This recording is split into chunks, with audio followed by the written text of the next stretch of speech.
All right, guys, so we're going to be talking about special parallelograms today. So there's a few different types of special parallelograms. Here's a quick warm-up reminding us some of the things from 6.2 about parallelograms. Um, if this shape actually is a parallelogram, that means that these sides are parallel and these sides are parallel. And these angles, which are indicated, are opposite angles, so they would have to be congruent. So 3x plus 11 is equal to 5x minus 9. In that case, we need to go ahead and solve for this. So we get all our x's on one side and all of our numbers on the other side. So we get 2x equals 20.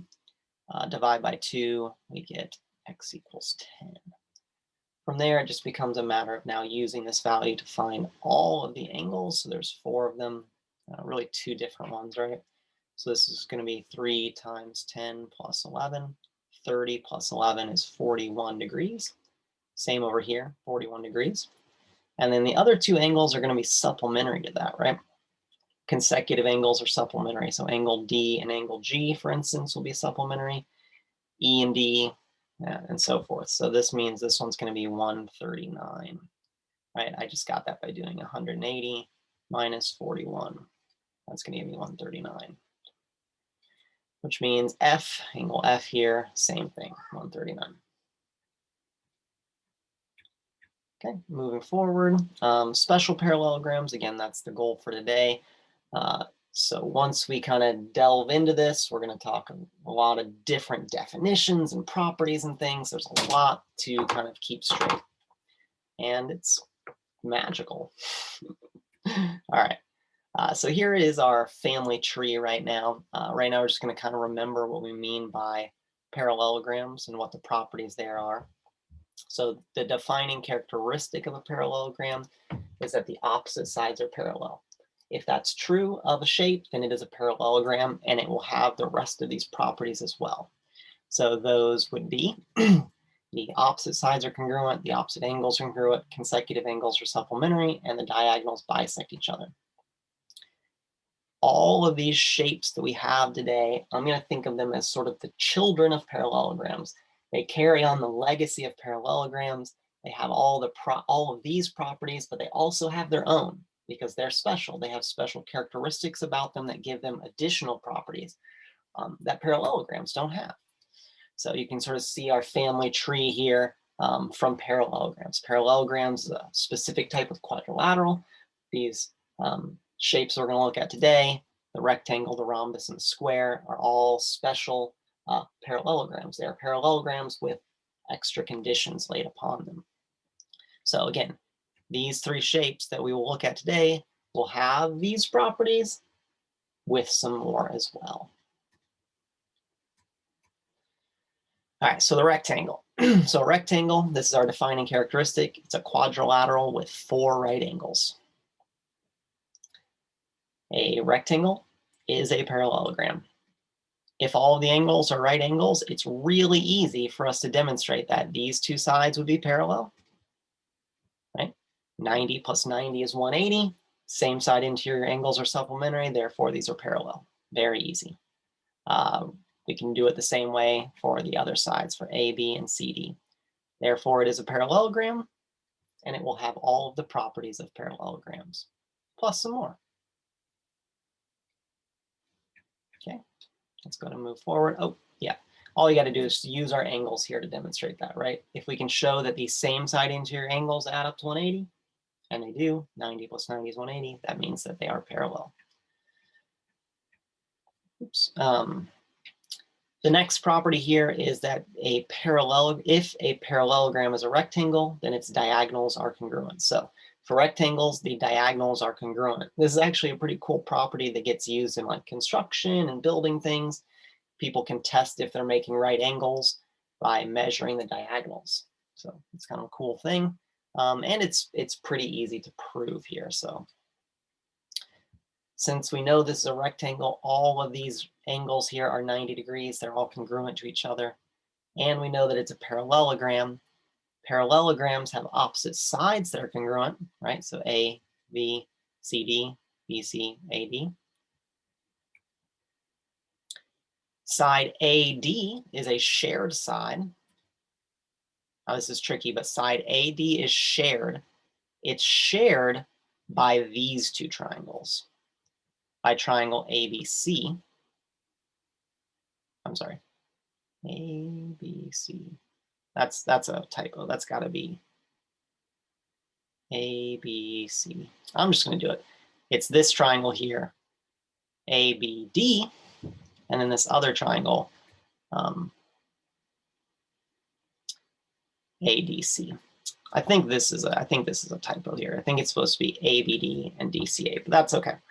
Those two triangles are going to be congruent to one another by side, angle, side, right? They have a side in common, right angles, and then the shared side down at the bottom for side AD. Yeah, so that's supposed to be triangle ABD.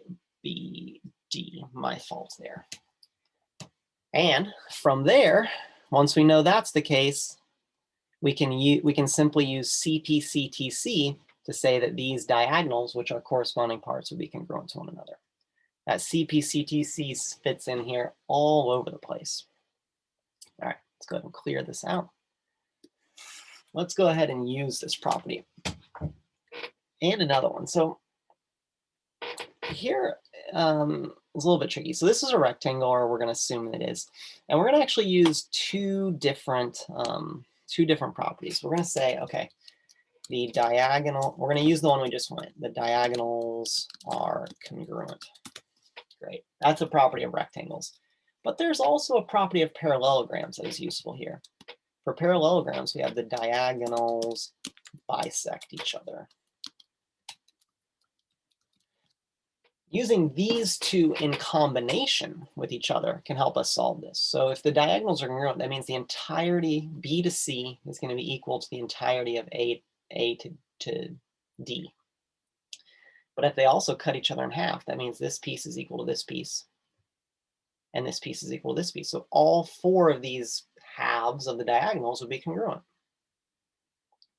which makes our equation relatively simple. 8x plus 3 equals 4x plus 7. And we can go ahead and solve this, get 4x equals, not 10, my fault, 4. Divide by 4 on both sides, we get x equals 1. Easy. Find the length of CG and AD. Let's go ahead and do that. CG is this piece right here. 8 times 1 plus 3, it's 11. So CG is 11. AD is going to be double that. It's going to be 22. 11 plus 11. So sometimes we're going to have to apply multiple properties of the property of our shape that we're dealing with, but also maybe parallelogram properties as well to solve these. All right, so find the measures of the numbered angles in the rectangle below. Okay, a lot going on here. First off, it's a rectangle. Right angles, right angle, right angle, right angle, right angle. All these 90-degree angles. So that's helpful. That kind of makes things a little easier. This angle is 36. Again, a lot of different things we can do here. I'm just going to do this. I'm just going to say if this angle is 36, so is this one. These are alternate interior angles. I'll go ahead and draw that Z for you. So we have the sides that are parallel and are transversal.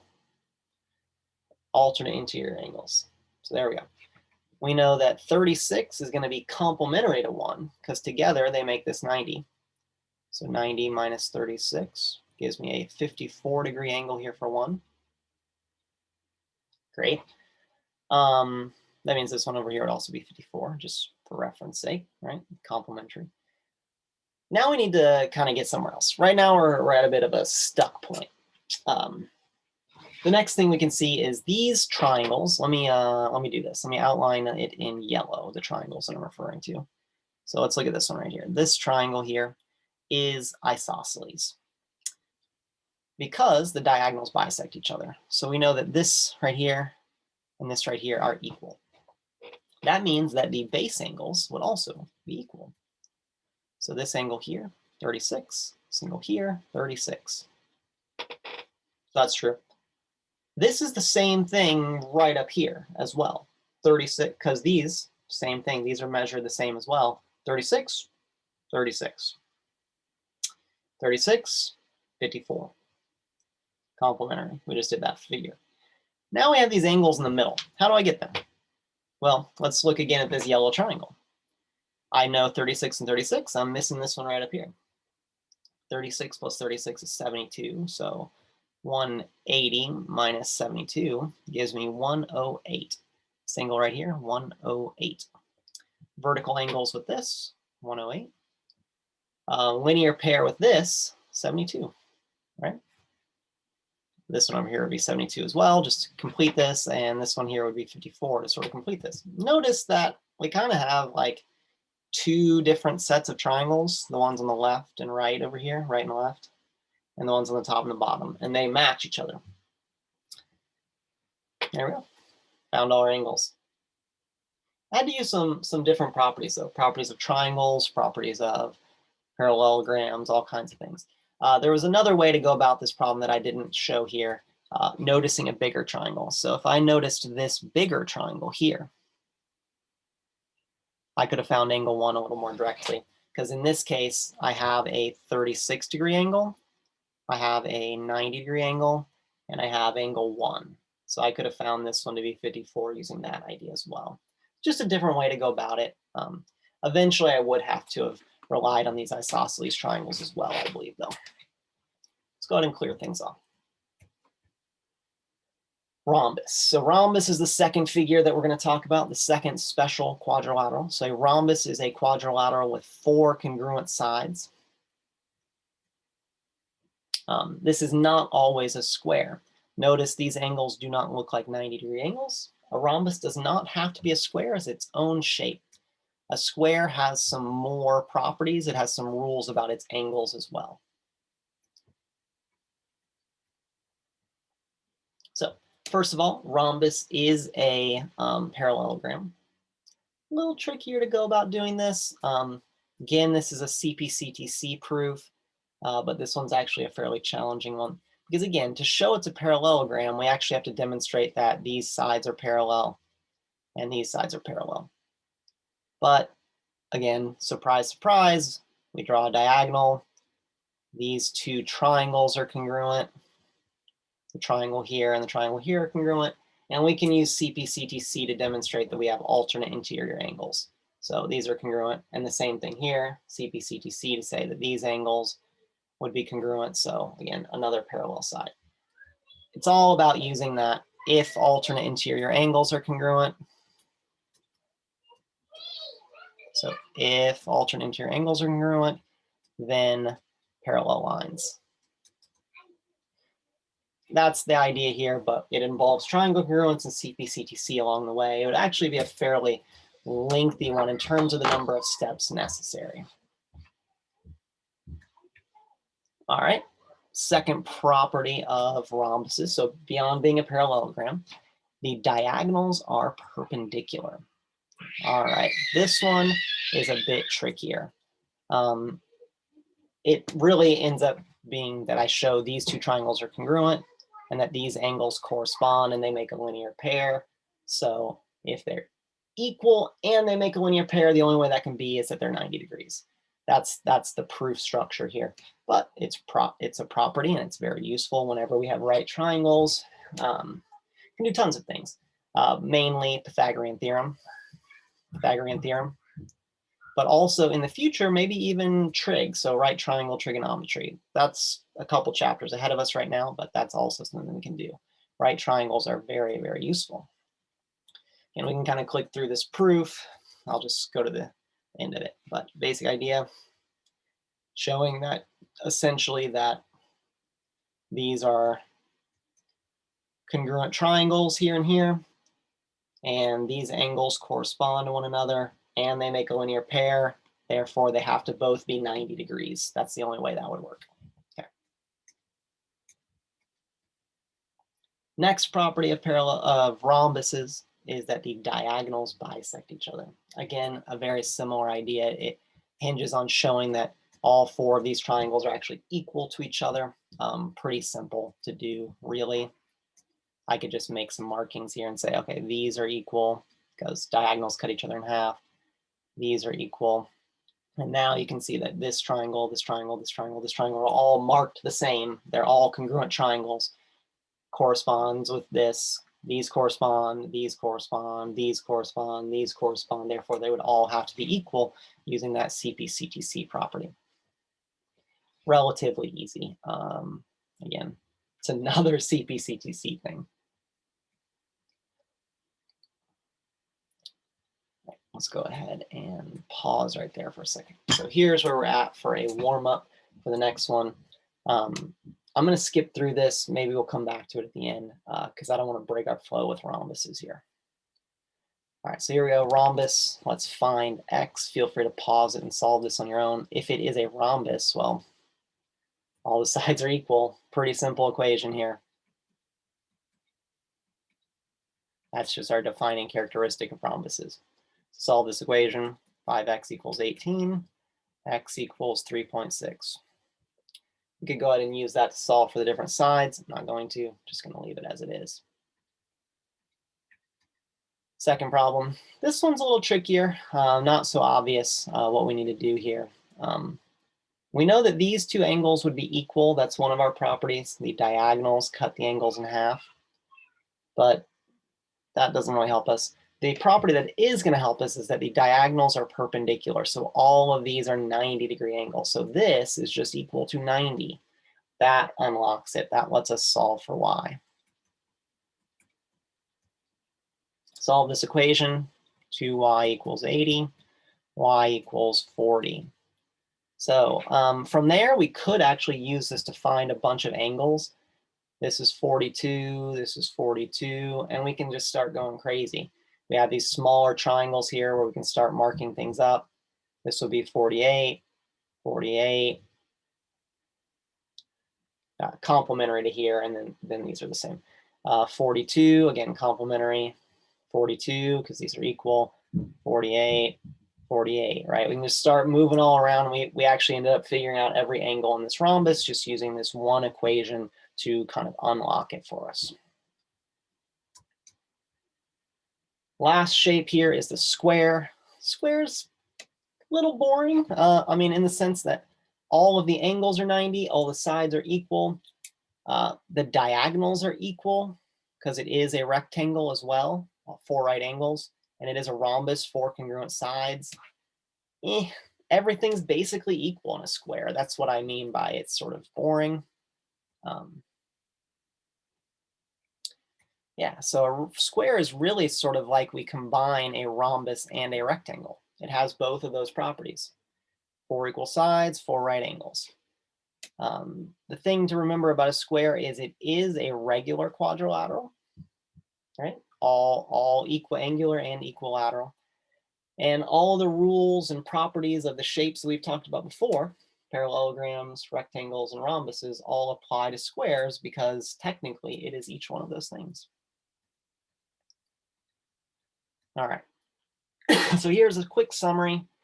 This is a good one to reference back to of all the different properties. It's got this sort of flow to it. Every shape below has the properties of the ones above it. So rectangles have the properties of parallelograms. Rhombuses have the properties of parallelograms. Squares have the properties of rhombuses, rectangles, parallelograms, right? It has all the properties of the things that come up above it. I went ahead and made sure to italicize that defining characteristic. All right, we're going to just run through some more examples here. What is a valid equation for this rhombus? So you had kind of some multiple choices in here. Just sort of looking at it, there are a couple things that could be valid. It is a rhombus, so these would be equal. So this is a valid equation. 3x plus 4 equals x plus 20. That would be valid, right? Another one would be that this angle here is a 90-degree angle because it's a rhombus. These are all 90-degree angles. So 9y equals 90. I don't think there's really anything I can do with this one. I could use it to help me find other angles in the future, but these would be the 2 options for valid equations. Here's another one. Which statement about this is false? Well, there was a statement here that said CE equals 5 inches. And this is a false statement. The reason this is a false statement is because since this is a rectangle, we know that the diagonals are equal and they are bisecting each other. So all of these are equal. CE should actually be 6.5. Pretty simple.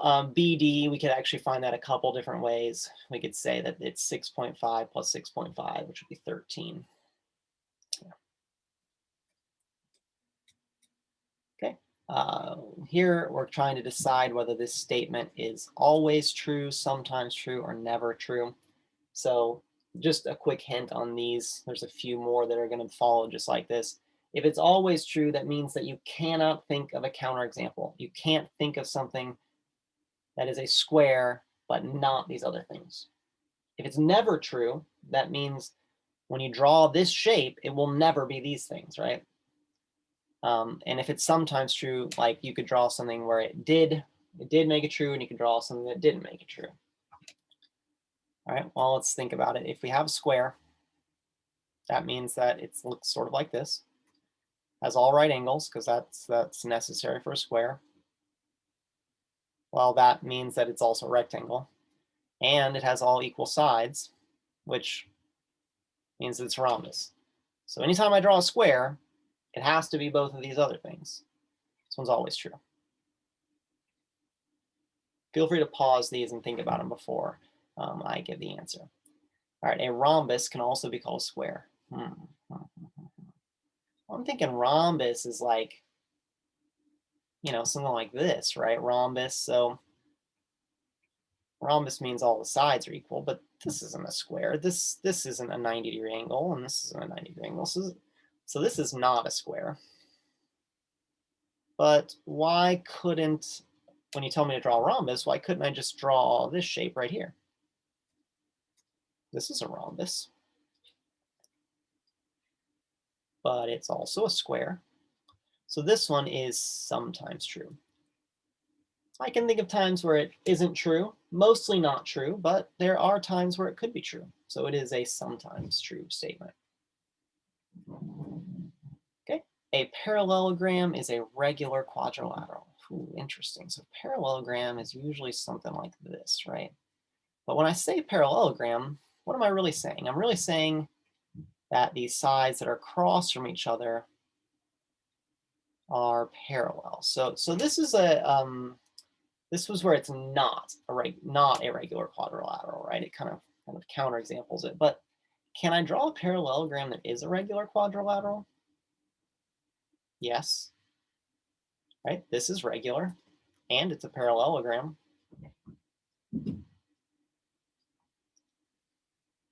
If I add all the markings necessary, right? Right angles, all right angles, so it's equiangular. All congruent sides, so it's equilateral. And it's a parallelogram. So this one is, again, sometimes true. This one was one that I think caught most people by surprise as being sometimes. They were inclined to think never, because when you think parallelogram, you think this. All right, last problem that we're going to look at here, a little bit of graphing. So let's graph these points and decide what type of shape it is. Oops. Oh, I messed that up. Okay, let's graph these points. 1, 1. 7, 3. Feel free to do this on your own, but I know that if you don't have graph paper handy, this can be kind of tricky. 7, 3, 9, and then 3, 7. Okay, so here is our figure, and let's go ahead and connect those dots.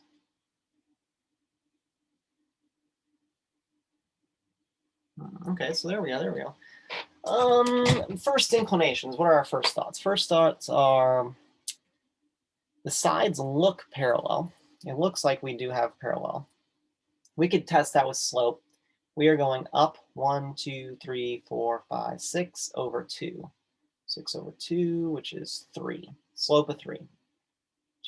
6 over 2. So this same slope. So we do have parallel sides here. Let's do this one. 1, 2, 1, 2, 3. This is 2 over 6, which is 1/3. And this is 2 over 6 also, which is a third. Okay, so for sure we could call it a parallelogram. So parallelogram, definitely. Can we do any better than that? Could we be more specific? Just glancing at it, rectangle and square are out, right? Rectangle, square, just no. These are not right angles. So our only other option would be rhombus. Rhombus. Is it a rhombus? What can we do to figure this out? Well, let's go ahead and clear a little bit here. I can tell that all of the sides are parallel. Can I show that all of the sides are equal? And I'm going to do that with some right triangles. So here we go. Here's a right triangle here and a right triangle here. I'm just going to show these two sides next to each other. I don't really need to show these other ones because they kind of flow the same way, but I have this length is 2 and this length is 6, and I can find my hypotenuse, which I will call C. Well, 2 squared plus 6 squared equals C squared. 4 plus 16 is 20. So C squared is 2 root 5 is C, if I simplify that. So 2 root 5. I can show this is the same thing. 2, 6. Aren't I just going to be solving the same equation? I'm still missing the hypotenuse. So this is also 2 root 5. And I can see that these two sides are equal. Since I know it's a parallelogram, the opposite sides are equal. So all 4 sides are equal. Best name for this one is a rhombus. I kind of went quickly through that end, but hopefully you can watch it back and make sense of it. Okay. Homework here for 6.4. Make sure to turn these 2 problems into Google Classroom. And yeah, see you guys later.